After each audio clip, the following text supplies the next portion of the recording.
Meus queridos e amados irmãos da TV Caminho Livre, graça e paz em vossos corações.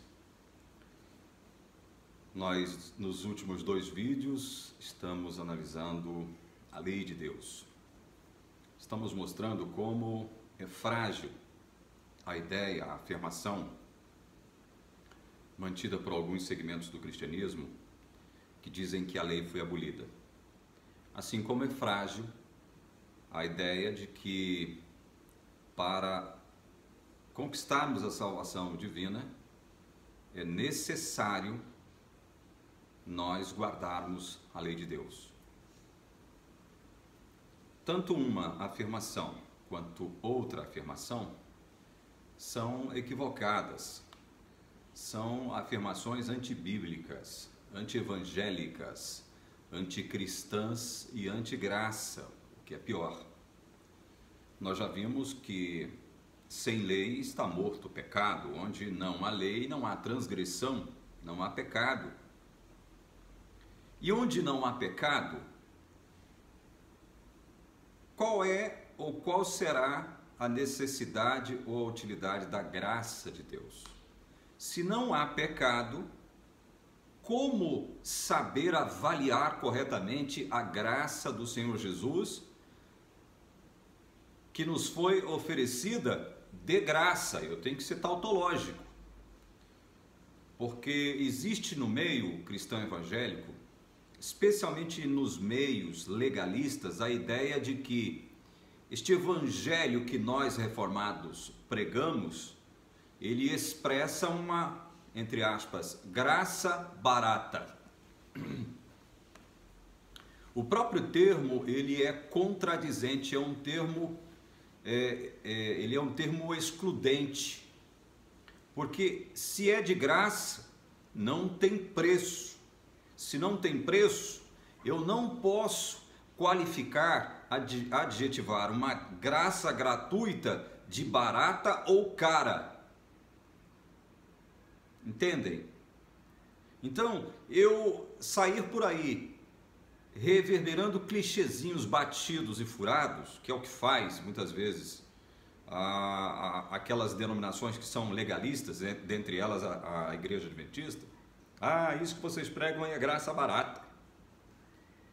Né? Quem emite tal expressão, ou ainda não parou para analisar o sentido disto, né? O sentido desta expressão, ou então desconhece a verdadeira graça manifestada no Evangelho de nosso Senhor Jesus. Ou as duas coisas também. Ou as duas coisas. Desconhece o sentido da expressão, que é contradizente, né? Mutuamente excludente, e também não conhece a graça manifestada no Evangelho do Senhor Jesus. Graça barata, é ridículo isso, é ridículo. Então nós precisamos ter um entendimento, veja, não só equilibrado, mas um entendimento correto. Nós precisamos colocar a lei em sua perspectiva correta. Ela tanto não foi abolida, quanto não serve, ela não é pré-condição de salvação. Certo?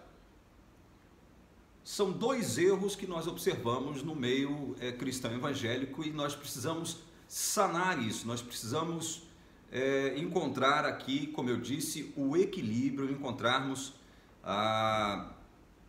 aquilo que realmente a Bíblia fala a respeito da lei. Hoje, eu vou trazer aqui mais um aspecto da lei de Deus.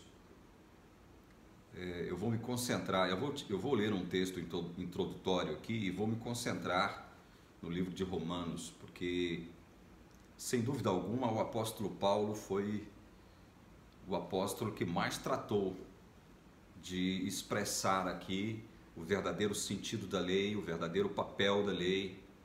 Foi Paulo quem mais colocou a lei numa perspectiva correta. Então nós vamos em busca do auxílio do apóstolo Paulo, correto? Antes, eu quero mais uma vez convidar você a acessar o site adventismo.com.br. Esse site foi elaborado pelo teólogo e pastor Márcio Redondo. Ele também é tradutor da editora Vida Nova. É um amigo nosso, é um irmão nosso, né, que acompanha o nosso ministério aqui na TV Caminho Livre. Ele elaborou esse site para ajudar os irmãos adventistas, ajudar todos aqueles que querem conhecer um pouco mais da teologia da Igreja Adventista, da história da Igreja Adventista, né? Conhecer um pouco mais sobre a profetisa adventista, Ellen White. Saber onde foi que ela errou, o que foi que ela escreveu de errado, o que foi que ela fez de errado, no caso dos plágios, né? Que já foram muito bem documentados, inclusive por uma própria comissão instaurada pela Associação Geral dos Adventistas do Sétimo Dia nos Estados Unidos. Ou seja, a própria organização geral, né, da Igreja Adventista estabeleceu e instaurou uma comissão para examinar os supostos plágios de Ellen White. Essa comissão ficou reunida por algum tempo, não me lembro mais quanto tempo foi, e chegou-se à conclusão de que realmente Ellen White plagiou. Ela subtraiu textos de outros escritores cristãos sem a devida autorização destes, certo? Isso é plágio, isso é plágio. E ela, evidentemente, cometeu outros erros crassos, né? Lá no site adventismo.com.br você vai tomar conhecimento desses e outros assuntos, tá? Você vai entender um pouco mais daquilo que a Igreja Adventista não quer que você, membro da Igreja Adventista, saiba, e daquilo que obviamente ela não quer que nenhum membro de outra denominação também saiba a respeito dela mesma, certo? Visite o site adventismo.com.br, certo? Se inscreva para participar dos fóruns, dos debates que o Márcio proporá lá dentro do site, tá certo? adventismo.com.br. Visite o site e espalhe esse site para os seus amigos que também têm o desejo de conhecer os equívocos teológicos da igreja, os erros gravíssimos da sua profetisa Ellen White, enfim, conhecer o desenvolvimento da história da Igreja Adventista do Sétimo Dia, conhecer um pouco mais da doutrina infame, né, e antibíblica chamada juízo investigativo. Nós já tratamos muito dessa doutrina aqui, tá certo? Tudo isso você tem lá no site adventismo.com.br, certo? Abra sua Bíblia em 1 Timóteo capítulo 1, versículo 8. Paulo a Timóteo diz assim: sabemos, porém, que a lei é boa. Olha só, é interessante isso aqui, né? Paulo, em outras ocasiões, como em Romanos capítulo 7, ele chama a lei de boa, ele considera a lei de lei boa. A lei é boa, a lei é santa, o mandamento santo, justo e bom. Aqui em Timóteo, ele também chama a lei de boa. A lei, porém, olha, sabemos, porém, que a lei é boa. Ela é boa se, olha a condição aqui, se alguém dela se utiliza de modo legítimo. É justamente para este fim que nós estamos aqui, propondo essa discussão mais ampla sobre a lei de Deus. Nós precisamos utilizar o conhecimento da lei, o entendimento da lei de modo legítimo. Não é dizendo que ela foi abolida e nem afirmando que ela é pré-condição de salvação. Todos os dois pontos estão errados, certo? Então nós precisamos saber utilizar a lei de modo legítimo, conforme exarado nas Santas Escrituras. E é isso que nós estamos propondo aqui. Aí ele continua, depois do verso 8, verso 9 e 10, ele diz assim: tendo em vista que não se promulga a lei para quem é justo. Olha só, não se promulga a lei para quem é justo. Aí eu me lembro, né? A minha mente divaga até o Jardim do Éden.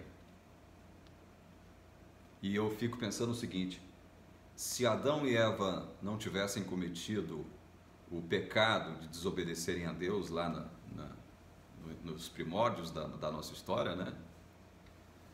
Deus não promulgaria a lei. Aí alguém poderia dizer, então você está se contradizendo? Você está dizendo que a lei não existiria? Eu não estou dizendo que a lei não existiria. Eu estou dizendo que Deus não promulgaria a lei de forma pública, de forma expressa, da forma que ele o fez, quando o fez através da pessoa de Moisés. A lei não é que ela não existiria. Ela existiria sim. Os princípios morais da lei de Deus existiriam onde? Dentro de nós. Dentro. Deus não precisaria escrever rolos de livros, de leis, de mandamentos, de ordenanças, para nos orientar. Não precisaria. O próprio Deus estaria conosco, nos orientando pessoalmente, todo santo dia, não houvéssemos pecado.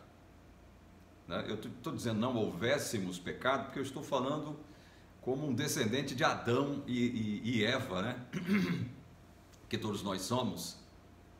Então pensem nisso. Se Adão e Eva não tivessem cometido o pecado lá no Éden, não haveria necessidade de Deus publicar leis. Porque os princípios morais dessas mesmas leis estariam todos gravados o quê? Em nosso coração. É por isso que a nova aliança em Cristo Jesus, a base para a nova aliança é Deus tirar a lei dos rolos, dos livros e das tábuas de pedra e inseri-la dentro do nosso coração. Essa é a promessa dele. Ele reverbera essa promessa nos profetas e aqui no livro de Hebreus, por 2 vezes Deus afirma e depois reafirma que um dos propósitos da nova aliança era inserir a lei dentro do nosso coração. É lógico que o propósito maior da nova aliança é salvar. Em salvando o seu povo, como ele o fez através da morte de Cristo, ele agora insere a lei, ele tira a lei dos rolos dos livros e insere essa mesma lei dentro da nossa mente, do nosso coração. Ou seja, é um retorno à originalidade edênica, é um retorno à experiência do Éden, não é? É um retorno. Isso é interessante, né? Então veja, tendo em vista que não se promulga a lei para quem é justo, mas para transgressores e rebeldes, irreverentes e pecadores, ímpios e profanos, parricidas e matricidas, homicidas, impuros, sodomitas, raptores de homens, mentirosos, perjuros e para tudo quanto se opõe à sã doutrina. É para esse tipo de gente aqui que a lei é promulgada. É para os injustos, para os ímpios.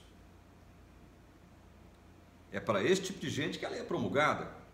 Se a lei não é promulgada, eu não teria, vamos trabalhar em cima das hipóteses a partir do texto bíblico.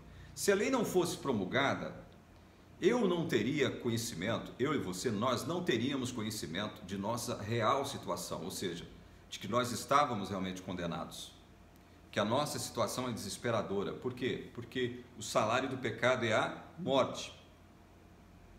Nós não teríamos esse entendimento, esse conhecimento. Logo, nós jamais desejaríamos um Salvador, alguém que nos tirasse dessa situação. Porque, olha, eu vou dizer mais uma coisa aqui que pode chocar muita gente.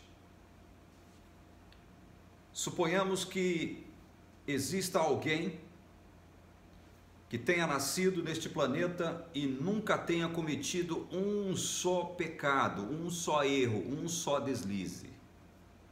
Suponhamos que tenha existido, excetuando-se Jesus, tá? Não vamos colocar Jesus nessa hipótese aqui não. Suponhamos que tenha existido, ou que exista alguém, já em idade madura, que nunca tenha pecado, nem em pensamento, nem em atos, nunca pecou, de forma alguma. Nem pecadinho, nem pecados, nem pecadões, nunca pecou. É uma pessoa pura, íntegra. E ela morre agora. nesse estado de integridade e pureza morais. Aí eu te pergunto, essa pessoa estaria salva? O que me diz você? Essa pessoa estaria salva? Eu fiz essa pergunta para alguns amigos que são cristãos e pelo menos 2 deles responderam que sim. Essa pessoa seria salva, porque ela não cometeu nenhum tipo de pecado. E eu as decepcionei porque eu disse que não, elas não seriam salvas. Eles se assustaram e perguntaram, obviamente, por quê. Simples, é simples, muito simples. Se essa pessoa passou pela vida sem cometer um pecado sequer, por menor que seja, e morreu em estado de pureza e integridade morais, ela não mereceria ser salva, porque ela nasceu neste mundo carregando a culpa do pecado de Adão. Primeiro que isso seria impossível, eu estou simplesmente criando aqui uma hipótese, entendem? Uma hipótese. Primeiro que passar por este mundo sem pecar é coisa impossível, a não ser que nasça e você nasça e morra logo, ainda bebê. Aí sim. Mas se você nasce e vai se desenvolvendo, e vai amadurecendo, é impossível não pecar nesse mundo. Mas diante da hipótese criada aqui, a pessoa morreu em estado de integridade e pureza morais, não cometeu nenhum tipo de pecado. Por que então que ela não merece a salvação? Porque ela nasceu num mundo condenado. E esse mundo foi condenado por quê mesmo? Ou através de quem? Através do pecado de Adão. Entendem? Então, nenhum ser humano que nasce aqui, naturalmente, nenhum ser humano que vem a este mundo naturalmente, pode ser salvo por qualquer coisa que ele faça. Ele pode ser o maior santo desse planeta. Como eu disse aqui, na hipótese, pode não ter cometido absolutamente nenhum erro, nenhum pecado, mas não se salvará. Por quê? Porque ele nasceu no mundo já condenado. A humanidade já fora condenada lá no Éden. É por isso que outras teologias, que não a reformada, erram e erram muito, porque não entendem esta verdade bíblica de que a raça humana fora toda ela condenada em Adão. Isso está explicitado pelo apóstolo Paulo no capítulo 5 de Romanos. Nós vamos tratar desse capítulo aqui, tá? Eu vou falar desse capítulo 5 de Romanos aqui, versículo por versículo. Nós vamos fazer uma exegese dele aqui, para vocês entenderem de uma vez por todas o que significa isso. A raça condenada em Adão, toda ela, a morte eterna.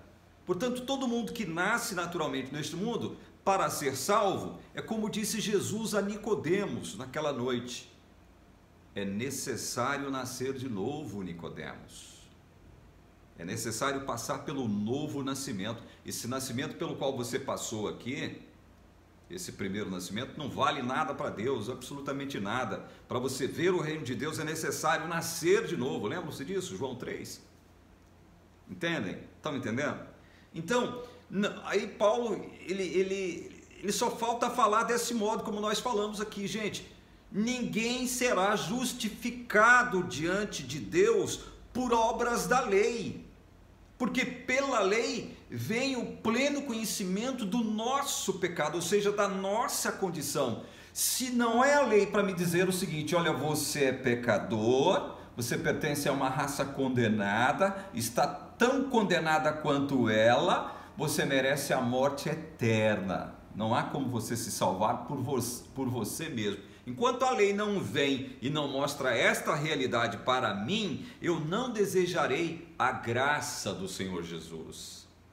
A graça do Senhor Jesus não terá nenhum valor para mim, porque eu não tenho necessidade de graça alguma, já que a lei não existe e, portanto, se ela não existe, eu não tenho consciência dos meus pecados, eu não tenho consciência da minha real situação. Está tudo bem, está tudo lindo e maravilhoso. Não é assim que o mundo ímpio se comporta, perdão? É É assim que o mundo ímpio se comporta, como se nada estivesse errado e como se este mundo no qual nós habitamos fosse um mundo natural, normal. Não, tudo que está aqui é normal, nós precisamos nos adaptar a este mundo, não há nada de anormal neste mundo. O que há são as mazelas produzidas pelo próprio homem, mas na medida em que a gente for desenvolvendo e progredindo, a gente vai tratando de eliminá-las, né? Nós vamos evoluindo como seres humanos, como cidadãos, como pais, filhos, maridos, esposas, profissionais. Vamos evoluindo no sentido de nos aperfeiçoar, vamos eliminar todos os males da nossa atmosfera, da nossa dimensão, enfim. As coisas não são assim. Se a lei não chega em mim e fala, você está perdido, eu não sinto necessidade de graça. Estão vendo aí a relação importantíssima da lei com a graça? A presença da lei na minha vida me condenando me diz o seguinte: olha, você está ferrado, mas alguém morreu para tirar você desse estado de condenação, e foi Cristo. Você pergunta, então o que é necessário para me apossar dessa salvação? Como perguntaria lá o jovem rico, né? Bom mestre, que farei? O que eu devo fazer para herdar a vida eterna, bom mestre? O que eu vou fazer? Ao invés de Jesus dizer o que ele disse para o jovem rico, porque ali Jesus estava construindo uma situação para nos ensinar que salvação é impossível para o homem, e você vê isso ali no capítulo 19 de Mateus, né, no contexto, Jesus responderia o seguinte para mim e para você, se nós chegássemos para ele hoje e perguntássemos: Senhor, eu sei que eu estou perdido, o que eu faço para ser salvo? Crê no Senhor Jesus, você será salvo. Crê, apenas creia. Creia. Creia. É como diz Paulo em Romanos capítulo 10. Vamos para Romanos capítulo 10, só para a gente entrar no texto. Romanos capítulo 10, versículo 4. Vamos ler de novo, eu já li esse texto, mas é sempre bom a gente revisitar um texto e abordá-lo numa outra perspectiva, né? Romanos capítulo 10, versículo 4. Porque o fim da lei é Cristo, para a justiça de todo aquele que crê. O fim da lei é Cristo, para a justiça de todo aquele que guarda a lei? Não, aquele que crê. Viu como é simples? Viu como é simples? O propósito maior da lei é nos conduzir a Cristo, para a justiça de todo aquele que crê, e não daquele que guarda a lei. Porque você poderia passar pelo mundo aqui guardando a lei sem pecar nem transgredir um só pontinho, e você não mereceria a salvação, porque você nasceu já numa raça condenada. Em Adão todos morrem, em Adão todos nós morremos, em Adão todos nós estamos condenados. É por isso que é necessário um novo nascimento, para que agora a gente esteja em Cristo. Vamos analisar então, eu tenho pouco tempo para isso, Romanos capítulo 7. É óbvio que hoje também eu não vou encerrar a discussão sobre a lei. Romanos capítulo 7. Romanos capítulo 7. Do versículo 1 em diante. Vamos tentar fazer uma exegese rápida aqui de Romanos 7, para que você possa aprofundar o seu entendimento de lei, tá?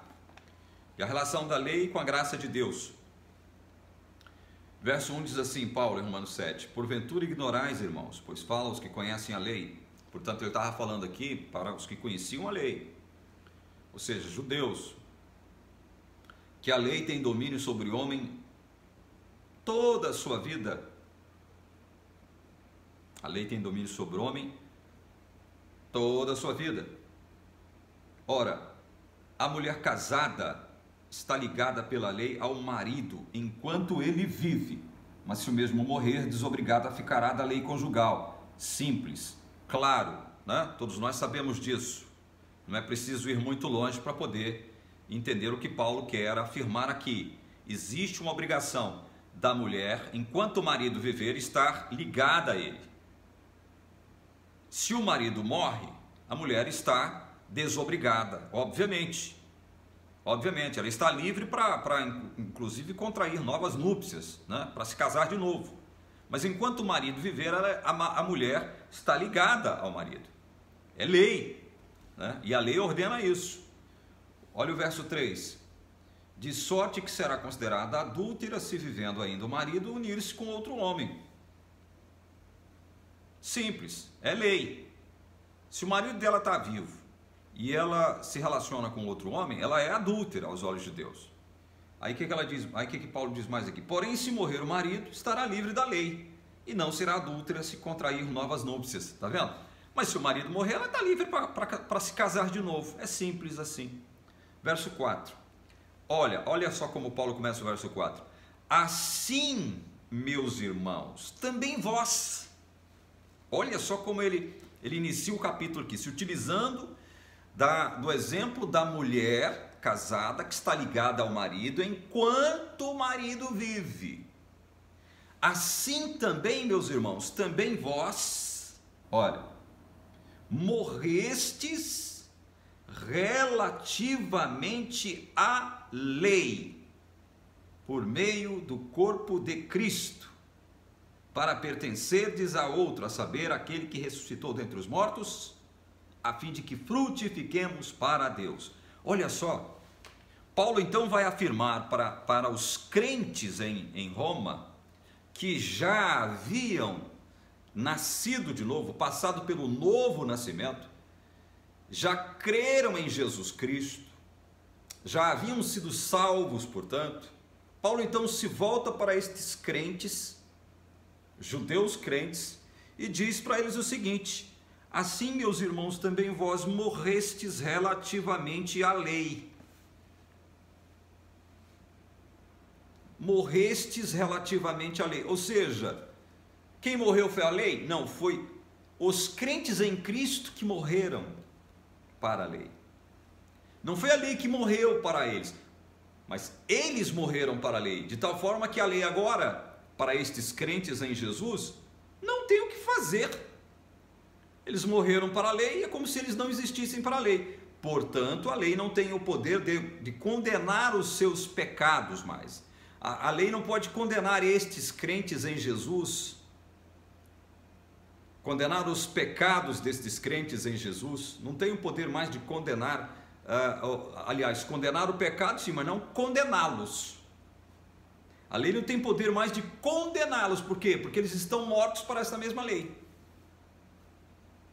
Estão entendendo?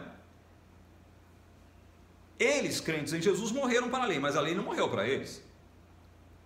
Eles morreram para a lei. A lei não tem o poder mais de condená-los. Por quê? Olha aí. Eles morreram relativamente à lei por meio do corpo de Cristo. Nós morremos relativamente à lei, mas não foi por nossa causa. Não é porque eu sou santo agora e guardo a lei, não, de forma perfeita, não. É por meio do corpo de Cristo, que guardou a lei de modo perfeito. E ele morreu. Morreu aquela que seria a nossa morte. E aí Paulo diz aqui no capítulo anterior, no capítulo 6, o seguinte, verso 4. Fomos, pois, sepultados com ele na morte pelo batismo. Ou seja, nós fomos sepultados com Cristo na morte. Nós morremos com Cristo. Entendem? É por isso que a lei não tem mais o poder de nos condenar. Estamos mortos para ela por meio do corpo de Cristo. Quando Cristo morre, pela fé nós morremos também. Fomos sepultados com ele. Entendem? É por isso que a lei não tem mais o poder de nos condenar. Aí ele continua aqui. Para pertencerdes ao outro, a saber, aquele que ressuscitou dentre os mortos, a fim de que frutifiquemos para Deus. Veja, Jesus nos salvou para que nós frutificássemos para Deus. O que significa isso? Produzir boas obras. Paulo vai dizer isso também em Efésios capítulo 2, verso 10. Nós fomos salvos para produzir boas obras. E produzir boas obras, essas boas obras estão pautadas na obediência à lei de Deus. Não se produz boas obras, não se frutifica para Deus sem obedecer à lei. Mas aí é o seguinte, eu vou obedecer à lei, não é para que eu possa alcançar a salvação, é o contrário. Jesus já me salvou, e porque Ele já me salvou, eu morri para a lei que antes me condenava, ela não me condena mais, e agora eu estou livre para praticar a lei de Deus, frutificar para Deus, produzir boas obras. Este é o propósito. Verso 5: porque quando vivíamos segundo a carne, as paixões pecaminosas postas em realce pela lei, operavam em nossos membros, a fim de frutificarem para a morte. Olha só o que Paulo está falando. Antes nós vivíamos na nossa carne. Quando nós vivíamos na nossa carne, as paixões pecaminosas postas em realce pela lei, ou seja, é a lei que realça as nossas transgressões, os nossos pecados, como nós já estamos dizendo já há 2 vídeos, né? É a lei que realça. Postas em realce pela lei, operavam em nossos membros, a fim de frutificarem para a morte. Então veja, essas paixões pecaminosas operavam em nossos membros, no nosso soma. Elas operavam nos nossos membros, no nosso soma, para frutificarem para a morte. Mas agora nós morremos com Cristo, estamos mortos relativamente à lei, agora nós estamos livres para frutificar para Deus e não mais para a morte. Entendem? É isso que Paulo está querendo dizer. Verso 6: agora, porém, libertados da lei. Por que nós estamos libertados da lei? É porque ela deixou de existir? Não, é porque morremos junto com Cristo, e ao morrer junto com Cristo, morremos para a lei. Estamos livres da condenação da lei, não dela mesma. Ela existe, continua existindo, como Paulo vai dizer aqui na frente, mas, porém, ela não tem mais o poder de nos condenar. Entendam isso. Entendam, a lei de Deus não tem mais o poder de nos condenar. É porque a gente deixou de cometer ações pecaminosas, mesmo depois de salvos? Não é por isso, gente. Paulo vai dizer aqui no capítulo 7, nós vamos chegar lá e vocês vão ver isso. Agora, porém, libertados da lei, estamos mortos para aquilo a que estávamos sujeitos. Olha só, ele repete de novo: estamos mortos para aquilo a que estávamos sujeitos, enquanto pecadores. A lei nos condenava: vai morrer, vai morrer, vai morrer, vai morrer, vai morrer, você vai morrer, você vai morrer, você vai morrer. Hoje não, morremos com Cristo, estamos mortos para a lei. Significa que estamos libertos da condenação da lei, estamos mortos para ela. Nós estávamos sujeitos a ela por conta das nossas paixões pecaminosas que frutificavam para a morte. Agora acabou esse negócio, Jesus nos salvou. Estamos libertos da lei. Não é porque ela deixou de existir, não é porque a nossa vida não tem que ser pautada por ela, mas é porque agora ela não nos condena mais. É isso que Paulo está dizendo aqui. De modo que servimos em novidade de espírito e não na caducidade da letra. Gente, eu tenho dito aqui nesses últimos 2 vídeos, acabei de dizer agora mesmo aqui, algo que eu tenho que repetir. O que Jesus fez não foi vir abolir a lei, ele mesmo afirmou isso em Mateus capítulo 5, verso 17. O que ele fez não foi abolir a lei, ele não veio abolir a lei, ele veio colocar a lei em sua perspectiva correta, e é isso que nós estamos fazendo aqui. Como nós lemos o primeiro texto da noite, ou do vídeo, a lei é boa se dela nos utilizarmos de modo legítimo. Jesus veio colocar a lei na sua perspectiva correta. Ela não foi abolida, mas também ela não é pré-condição de salvação. A guarda dela, a observância dela, não é pré-condição de salvação. Entendam isso. Certo? O que Paulo está tentando dizer para a gente aqui, olha: de modo que servimos em novidade de espírito e não na caducidade da letra. Ou seja, onde é que está gravada essa letra da lei? Onde é que ela foi gravada? Foi gravada nos rolos dos livros e nas tábuas de pedra, nas 2 tábuas de pedra que Moisés recebeu das mãos de Deus. Essas leis, essas mesmas leis que estão gravadas nos rolos dos livros e nas tábuas de pedra, veja bem, elas não deixam, os princípios que as originaram, que as produziram, não morreu. Só que agora nós não precisamos de rolos de livros nem tábuas de pedra para sabermos o que é certo e o que é errado. Por que não? Porque quando Jesus nos salvou, com sua morte e ressurreição, ele incutiu, ele imprimiu as suas leis na minha mente, no meu coração. É isso que significa isso aqui, ó. De modo que servimos em novidade de espírito e não na caducidade da letra. Somos conduzidos pelo Espírito e não mais por rolos de livros e tábuas de pedra. É o Espírito que em nós diz o que é certo e o que é errado. Certo? É isso que Paulo está tentando dizer. Olha só. Que diremos, pois, verso 7? É a lei pecado? De modo nenhum. Gente, a lei é pecado? Claro que não. Ela proíbe o pecado. Mas ela em si não é pecado. Aí o que Paulo diz aqui? Mas eu não teria conhecido o pecado senão por intermédio da lei, pois eu não teria conhecido a cobiça se a lei não dissera não cobiçarás. É isso que nós estamos dizendo. Se não vem a lei e diz o seguinte, olha, cobiçar é pecado. Se a lei não diz assim, cobiçar é pecado, eu vou continuar cobiçando. E cobiçar é pecado, porque normalmente cobiçar é desejar aquilo que não te pertence e aquilo que você não pode ter. Se a lei não diz cobiçar é pecado, eu vou continuar cobiçando, desejando o que não me pertence, e não vou ter consciência de que estou fazendo nada de errado. É por isso que muita gente cobiça, sem ter o mínimo peso na consciência de que está cometendo algum tipo de erro, de pecado. Mas aí vem a lei e diz, olha, não cobice. Ou seja, então eu já sei que cobiçar é pecado. Certo? Se não vem a lei e me diz que cobiçar é pecado, Paulo se utilizou aqui, é interessante isso aqui. Paulo se utilizou aqui do 10º mandamento para ilustrar o seguinte. Não foi de graça que ele citou o 10º mandamento, não. Não foi de graça. O coração da lei moral de Deus está aqui nesse mandamento. Não cobiçarás nada do teu próximo. Nada, absolutamente nada. Não cobiçarás. Nem uma agulha, nem uma unha, nem um fio de cabelo. Não cobiçarás. Este é o pecado matriz. O pecado começa na cobiça. O pecado começa aí.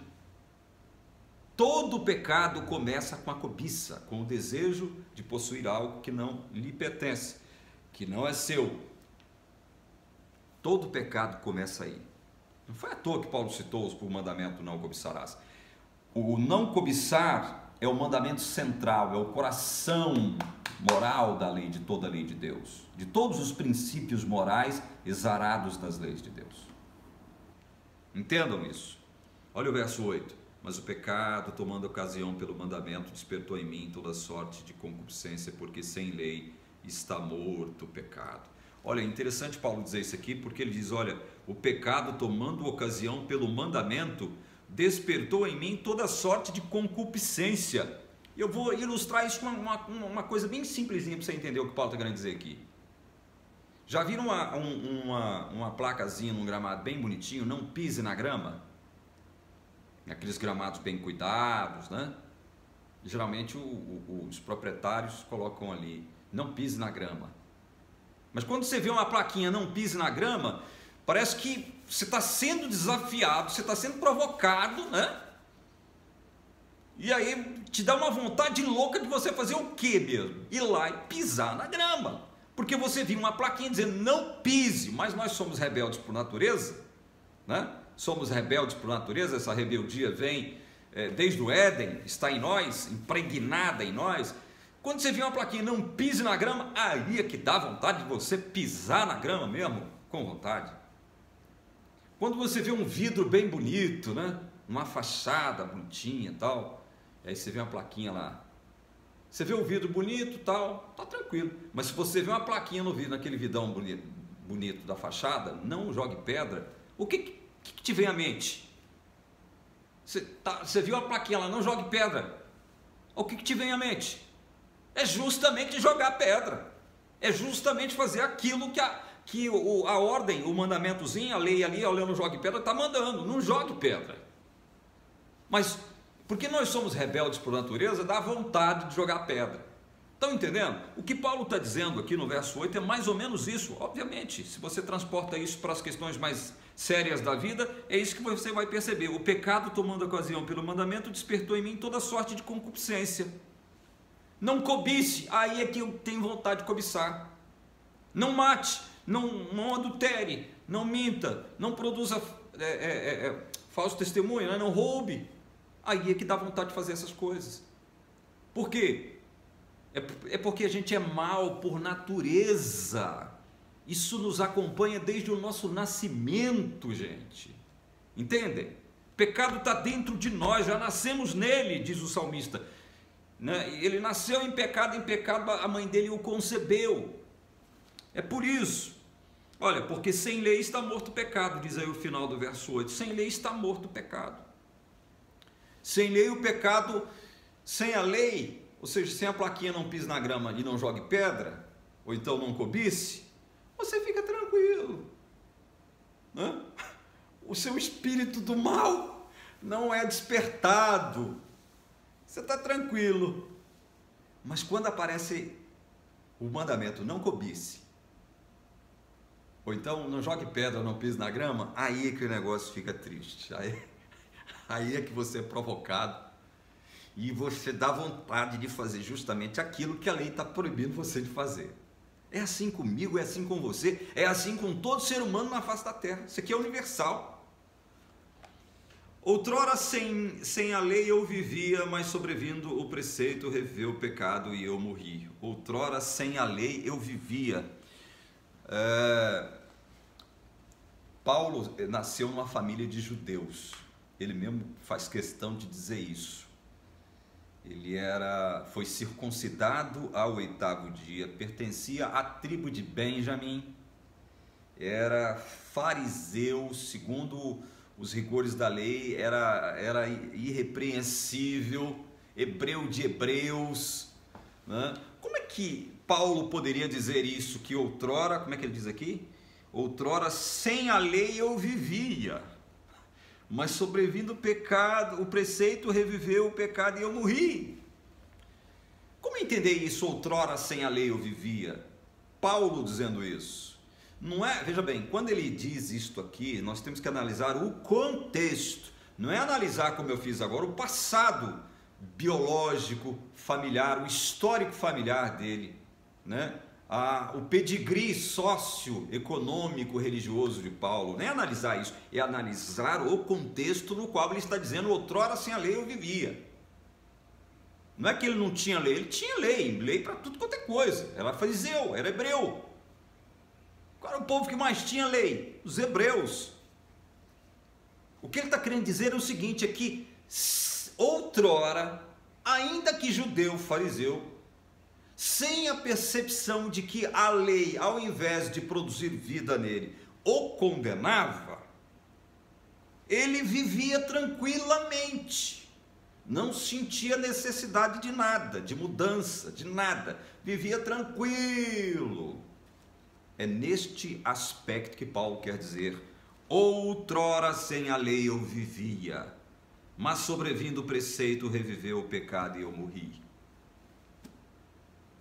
Quando ele tem um encontro com Cristo, ali na estrada de Damasco, e descobre através deste encontro com Cristo, e depois dos posteriores encontros que ele teve com esse mesmo Cristo maravilhoso, ele descobre que ele estava numa situação de desgraça espiritual, moral. Aí sim, aí é que ele se vê como realmente ele sempre foi. Alguém desgraçado, condenado à morte, um pecador. E aí o que acontece com ele? Ele diz aqui: mas sobrevindo o preceito, reviveu o pecado e eu morri. Morreu como? Não é que ele morreu física ou biologicamente falando. Ele morreu espiritualmente, morreu, porque o pecado mata a gente. Quando você descobre que você está em pecado e sabe que o salário do pecado é a morte, o pecado te mata. Eu morri, estou morto, o pecado me matou, a lei me matou, porque eu estou em pecado.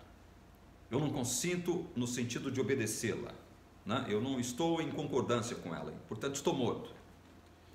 Aí no verso 10 ele diz assim: e o mandamento que me fora para a vida, verifiquei que este mesmo se me tornou para a morte. Por que ele diz isso? O mandamento que me fora para a vida, ou seja, como judeu que ele era, fariseu, a ideia, a concepção de lei dos judeus era muito peculiar, porque eles se achavam os mestres da lei, né? Os guardadores dos oráculos de Deus. Foi para eles que Deus deu a lei, todas as leis. Então eles se achavam assim, os mestres da lei, os oráculos da lei, né? Então, porque se foi para nós que Deus resolveu nos dar a lei, porque a gente realmente é um povo especial, é um povo bom, é um povo melhor, é um povo superior. Então esse mandamento para nós, guardar esses mandamentos para nós é vida, né? Nós vamos viver para guardar as leis de Deus. O nosso propósito maior é guardar essas leis. Enquanto nós guardarmos, nós teremos vida. Gente, era esta a ideia que Paulo estava querendo passar quando ele disse aqui, olha, e o mandamento que me fora para a vida. Ele está se reportando agora à sua vida pregressa, como judeu, que ele sempre foi. Mandamento para o judeu era questão de vida. Para eles, olhar para o mandamento era olhar para um princípio de vida. Havia vida por trás do mandamento. Só que aí é o seguinte, esse pensamento é equivocado, porque eles, com isso, eles desconsideravam o objetivo maior de Deus ter dado a lei. Ou seja, Deus deu a lei para eles pelo seguinte: olha, vocês têm que saber em que condição vocês estão. Por isso que eu estou dando a lei para vocês. Vocês estão perdidos. Vocês estão condenados. Vocês precisam de um Salvador. Vocês não podem salvar a si mesmos.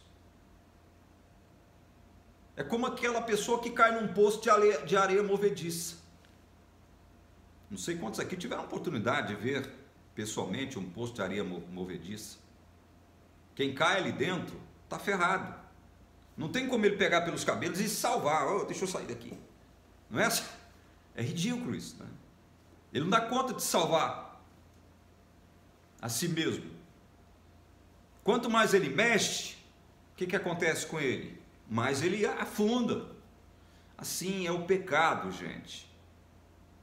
Entramos no pecado, entramos nesse poço de areia movediça que é o pecado. Não há mínima possibilidade de nós salvarmos a nós mesmos.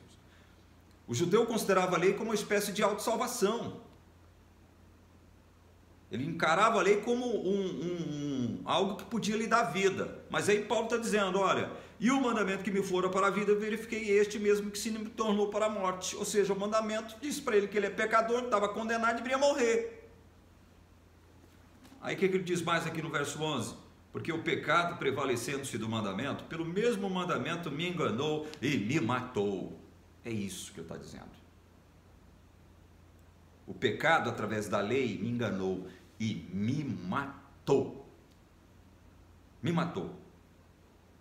Ou seja, essa morte aqui é uma morte negativa, é penal. É consequência de ter transgredido, é consequência de se ter transgredido a lei de Deus, é a morte penal.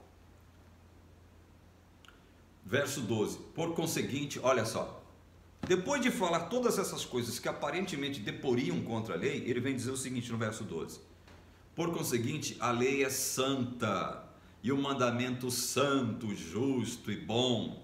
Então, por que a lei é santa, o mandamento santo, justo e bom? Porque o mandamento mostrou a ele em que real condição ele estava: perdido, condenado, morto. Condenado, morto penalmente falando. Ele precisava de alguém para tirá-lo desta situação. Ele precisava de Cristo, ele precisava da graça de Cristo.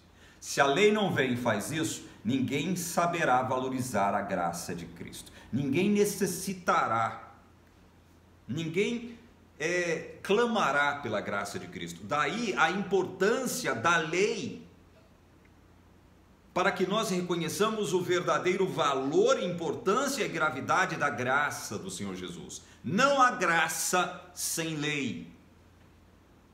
Não há graça sem lei. sem lei não há como eu entender o que é graça. Não há como eu necessitar a graça de Cristo. Não há. Essa ou esse é um dos papéis maravilhosos da lei. É por isso que Paulo chama a lei aqui de santa. Mandamento santo, justo e bom. A lei é tão santa quanto santo é o Deus que a promulgou lá na antiguidade, através de Moisés. Por que a lei é santa? Porque ela é proveniente de um Deus santo. Ela não pode ser anulada. Se você diz que a lei foi abolida, você está abolindo Deus da sua vida, está atraindo para si o espírito do anticristo, que é o próprio espírito do diabo. E aí, meu amigo, você está encrencado, você está ferrado. A lei é santa. Acaso o bom, olha como é que ele chama a lei, bom, mandamento, né? Acaso o bom se me tornou em morte? De modo nenhum, pelo contrário, o pecado, para revelar-se como pecado por meio de uma coisa boa, causou-me a morte. Por meio de uma coisa boa, causou-me a morte. Que coisa boa é essa? A lei causou a morte penal, estou condenado, o pecado me condena à morte. O salário do pecado é a morte, não há meio de você se livrar disso. A fim de que pelo mandamento se mostrasse sobremaneira maligno. Enquanto o mandamento, é o que nós estamos falando, enquanto o mandamento me era desconhecido, eu não sabia que o pecado era tão maligno na minha vida. Mas depois que eu conheci a lei de Deus, conheci o mandamento de Deus, aí sim é que eu pude ver quão maligno é o pecado na minha vida. Entendem isso? Entendem? Pois eu posso dizer para vocês uma coisa. Eu sempre fui honesto aqui na TV Caminho Livre em dizer o seguinte, olha, quando eu estava na Igreja Adventista, eu nunca fui um membro perfeito da Igreja Adventista. Nunca fui.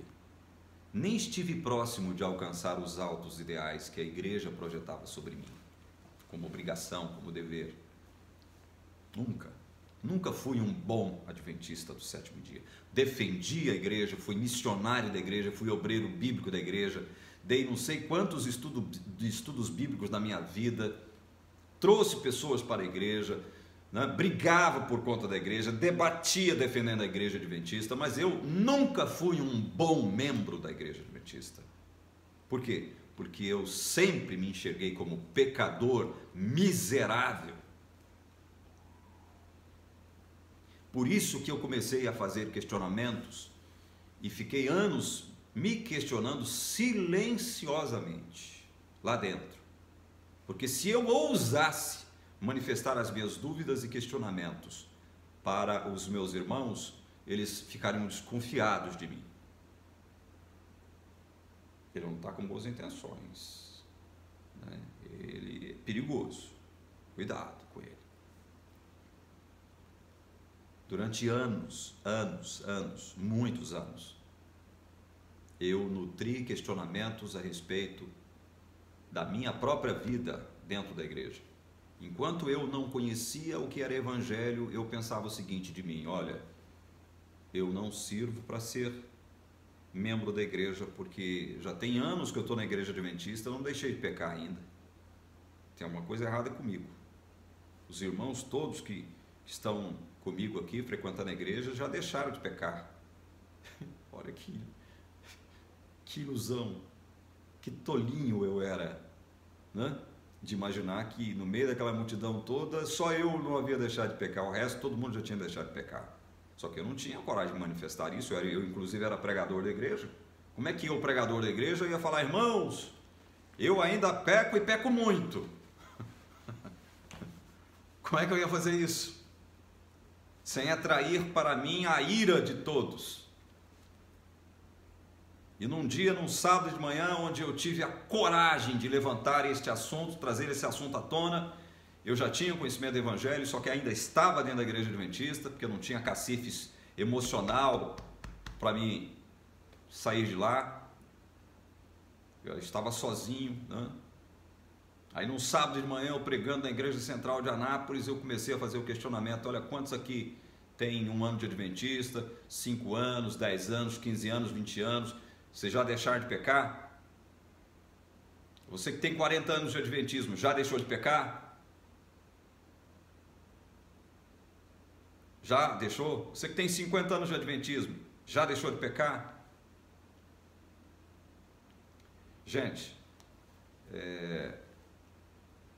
eu vou ter que voltar no próximo vídeo para encerrar a exegese do capítulo 7.